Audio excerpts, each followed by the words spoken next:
prise 152 et c'est Pythagore.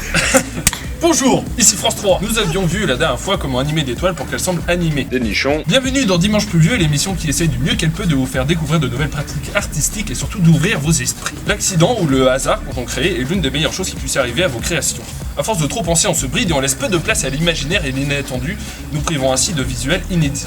Et donc nous allons tester cette rencontre entre l'eau et l'encre. J'aurais donc besoin d'un support, je vous recommande du papier assez épais, moi j'ai pris une toile, du colorant alimentaire et ou de l'encre, un seau, du papier, un cutter, du journal papier pour protéger mon plancher et ma caution, de l'eau, voilà qu'est-ce que je vous disais. Et si à chaque épisode je vous encourage de reprendre l'expérience par vous-même, évitez de refaire exactement les mêmes dessins ou les mêmes créations que moi, hein, lâchez-vous. Une fois mon croquis terminé, je le reproduis sur ma toile. Attention, le support est déterminant pour la réussite de cette expérience. À vous de voir et surtout de tester quel support vous préférez. Moi j'avais envie de me faire chier avec une toile. Et maintenant je vais vous présenter un grand ami à moi, le scotch papier. Ce superbe scotch revêtu d'une matière dite papier va plus facilement se décoller qu'un scotch traditionnel. Je l'utilise donc 10 fois plus dans mes travaux parce qu'il me permet de cacher de la matière, de la peinture par exemple.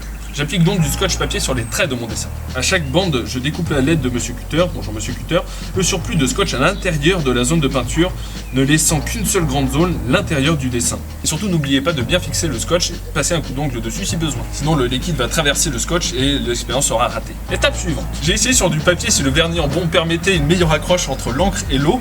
Eh bien il semblerait que ça soit le cas. On va donc continuer dans cette direction.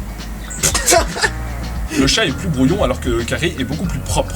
Et on a la confirmation que le scotch papier protège bien l'encre du papier. On va donc pouvoir commencer. J'ai bombé au vernis les zones à l'intérieur du scotch, laissé sécher, et ensuite j'ai fait une grosse piscine.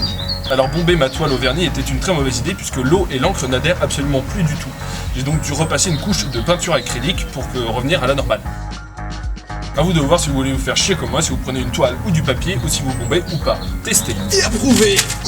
Première feuille. La technique de la piscine était donc une erreur puisqu'elle a abîmé le scotch papier et son efficacité. Ça semblait évident mais il faut bien se tromper pour ne plus refaire la même erreur. Donc pas trop d'eau, vraiment, le résultat n'en sera que meilleur. Et c'est donc maintenant que ça commence à être marrant. Je peux donc vous conseiller d'utiliser de l'encre liquide, bien que ça soit très cher, entre 3 et 5 euros le pot, et vous aurez vraiment un bonus en niveau couleur et tonicité. Mangez 5 fruits et légumes par jour.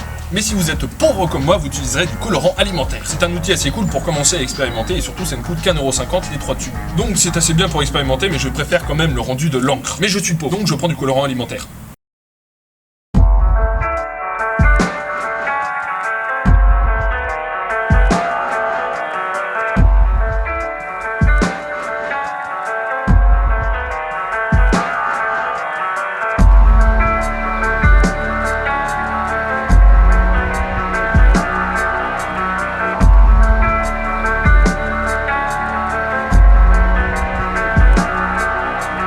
Le mélange de l'eau et de l'encre est fascinant et surtout s'opère tout seul. Tout dépend de la quantité d'eau que vous avez mis, de votre support et de l'inclinaison de ce dernier. Vous n'avez qu'à laisser tomber quelques gouttes et l'intérieur de votre dessin se remplit sans votre aide. Vous pouvez agrémenter votre tambouille avec de l'encre, du coton, du papier et des crottes de nez pour faire du relief. J'ai remis de l'encre au moins 3-4 fois de une parce que c'est marrant, mais aussi pour avoir plus de couches de couleurs pour un rendu plus riche et plus déstructuré.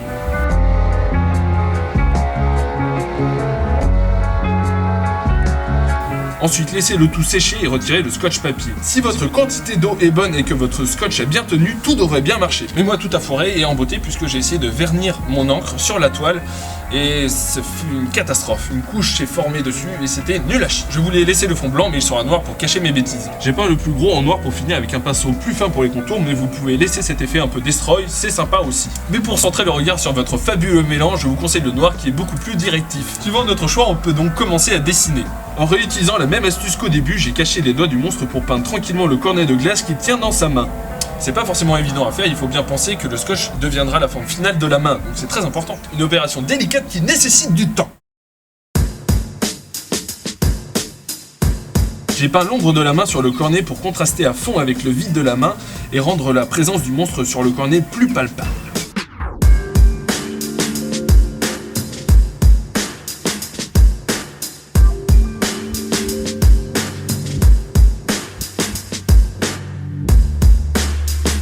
Ensuite, j'ai peint la ville au sommet du cornet parce que je suis un artiste trop engagé, wesh. Vous voyez bien que l'accident est une bonne chose. J'ai aussi peint un épais liquide noir et une petite cuillère parce que je trouve ça assez marrant de rappeler la glace et une ville. Voilà, moi je trouve ça marrant.